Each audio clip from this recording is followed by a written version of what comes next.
Okay. Hi, We're everyone. I'm recording. Daphne, and I'm the host of the Ditching the 9 to 5 um, Facebook group. And this is actually our 5th try on technology. So I apologize, stumbling in my words a little bit, but this time we've got it set. We're using Shea's Zoom and we are recording. So welcome, Shea, to the Facebook Live event that is not a Facebook Live today. We are, just so everybody knows, we wanted to set time aside to talk a little bit about mindset blocks and overcoming them. And if you've been following the blog, you saw last week we had a guest article on the specific mindset shift from employee to entrepreneur. There are all kinds of blocks, and Shea has been through them. She actually comes from a corporate background, but she figured out half a life ago for me, that early in life, that it wasn't for her. So Shea, by way of introduction, why don't you tell us a little bit about your background and what you decided to do as far as your business and how you got to it today? Yeah, sure. First, thank you for having me, and sorry for the technical difficulties that we've been having, but that's just the way of an entrepreneur, right? And it's just kind of pushing through the literal blocks and the mindset blocks to get to where you want to go. And so a little bit about what I came from. I came from food and beverage background. I spent over a decade in the industry. I was great at what I did. I finally made it up to a manager's position when I, got paid less than I made as a server.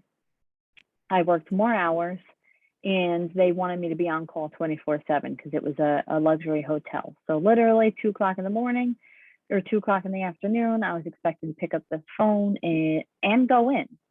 And that was not the life for me. And I knew that. And so when I had my firstborn son, I returned from maternity. They had given away my office. They had tried to cut my pay. They tried to change my title.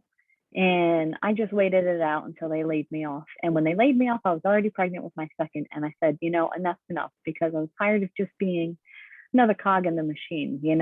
They didn't care about me, and I wasn't important to them. And what was important to me was my family. So I knew that no matter what walls I ran into, I was going to have to jump over them to create a life that is best for me and for my family. Exactly. Mm-hmm. And so as you were on that journey, you ran into some mindset blocks, which, working your way through got you to what you're doing today, right?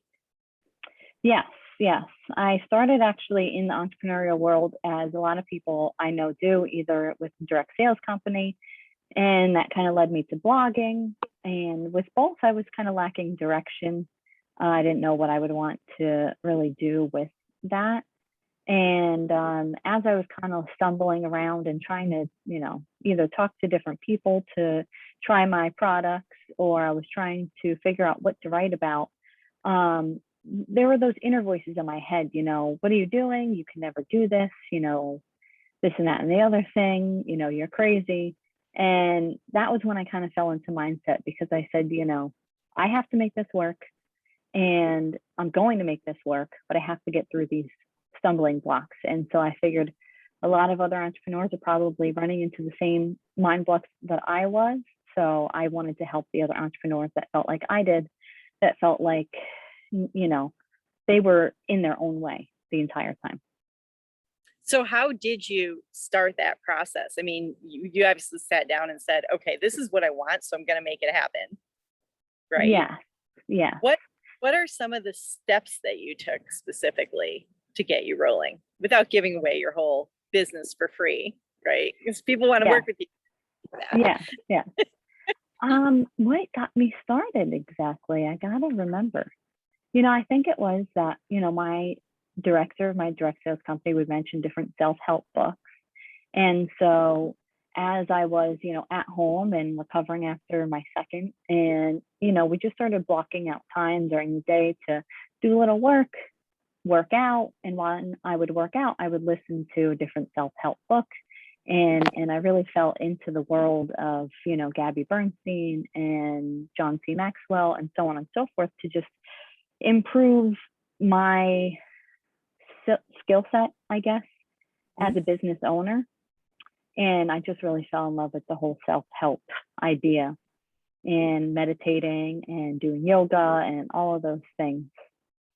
So really clarity, Yeah. that's the meditating. So having the focus and the clarity, and then also the confidence, because I know that's what John Maxwell's highly known for, right? It's the confidence in your skills and pushing forward. So those were kind of the ways that you overcame it, was scheduling time, finding the right Yeah.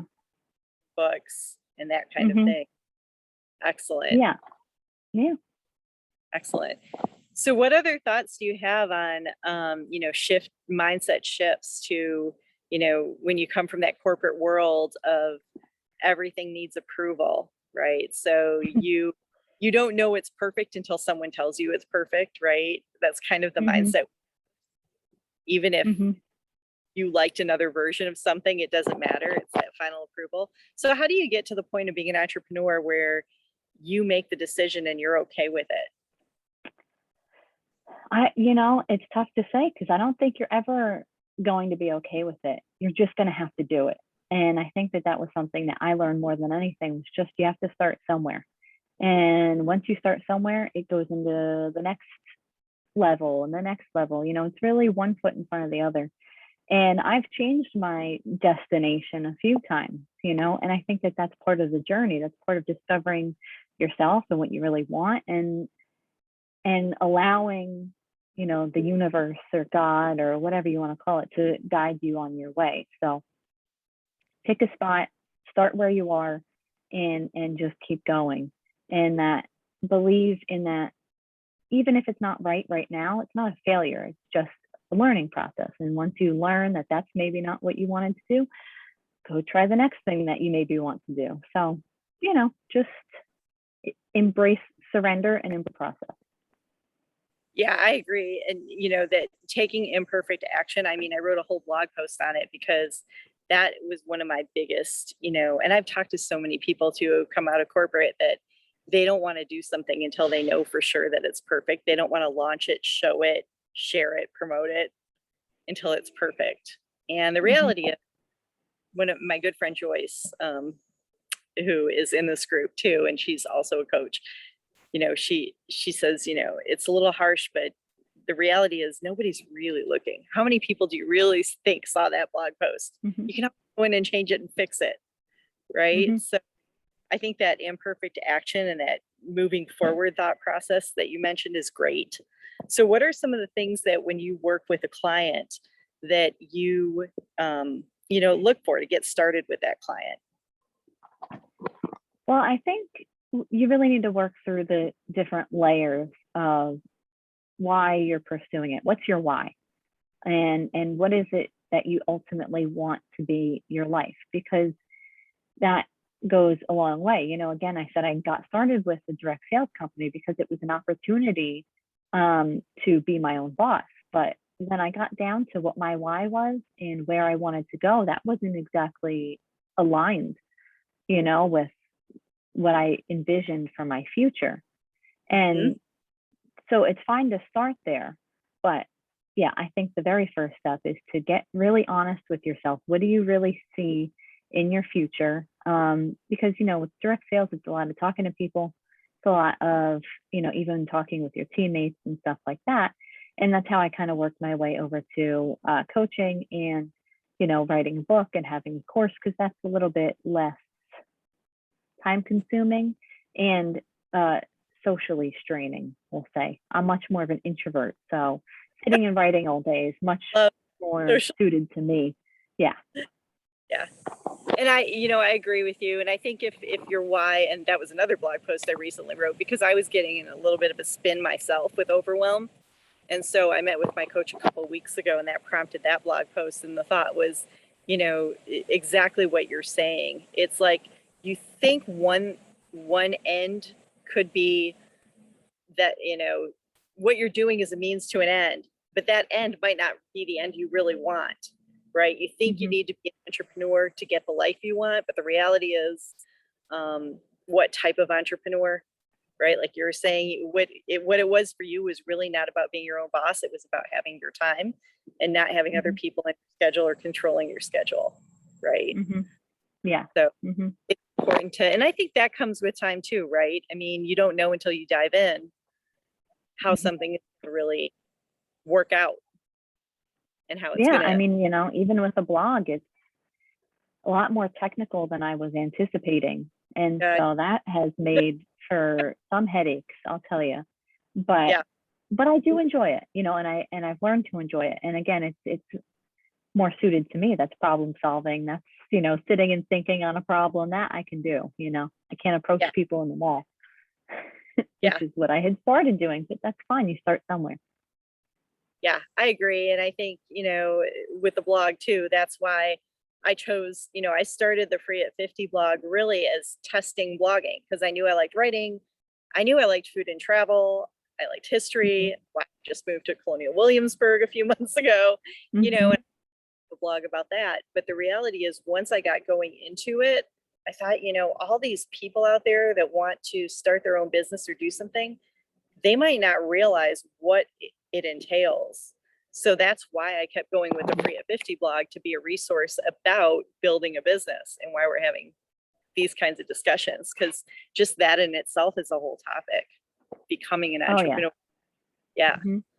Great. And I think it's important what you said here that, you know, of course, there's tons of other people that teach maybe the same thing, but you do it in a way that's special to you and unique to you. So if anyone is interested in being an entrepreneur and maybe you think someone else has done something like this before, that's totally fine because you are still different than somebody else who has done the exact same thing, maybe, you know, because it won't be the exact same thing ultimately.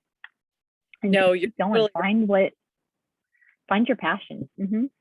Everybody has a different background that brings them to who they are and where they are. So every little bit of that plays into your, not just your business, but your brand and what people do. So I think it's really important. That's great advice. So before we close out, you know, tell us a little bit. You said that you're working on, you know, obviously you have a blog and you have a website, and we'll drop that in with the link to this. But anything you are working on right now, you like the courses. You want to tell us a little bit about that? Yeah, so actually, I'm going to be doing a 5-day free boot camp.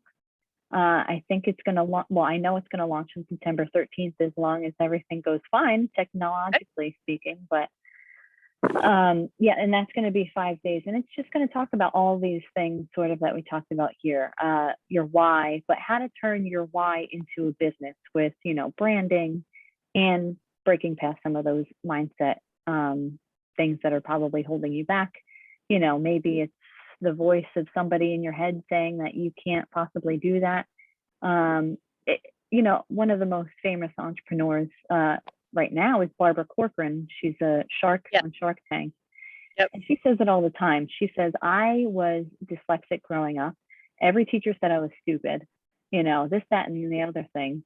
And she had multiple failed businesses before she finally made it. And so she is a living testament to just keep going, you know, and don't listen to the people that tell you can't. Don't listen to Dr. Wayne Dyer calls them mind viruses. All the voices in your head telling you that you can't or you won't, and things like that. So that's going to be all of that free boot camp. And that is going to be promoting both my course and my new book. So excellent. But it's totally free. Yeah. We'll put any links, registrations, anything you need. We'll add that with this video to the event, and it'll be stored there for as long as we have the group. So thank you, Daphne. We'll depart on that note, and you'll get me the video and we'll get it posted. Yes, that sounds perfect. All right.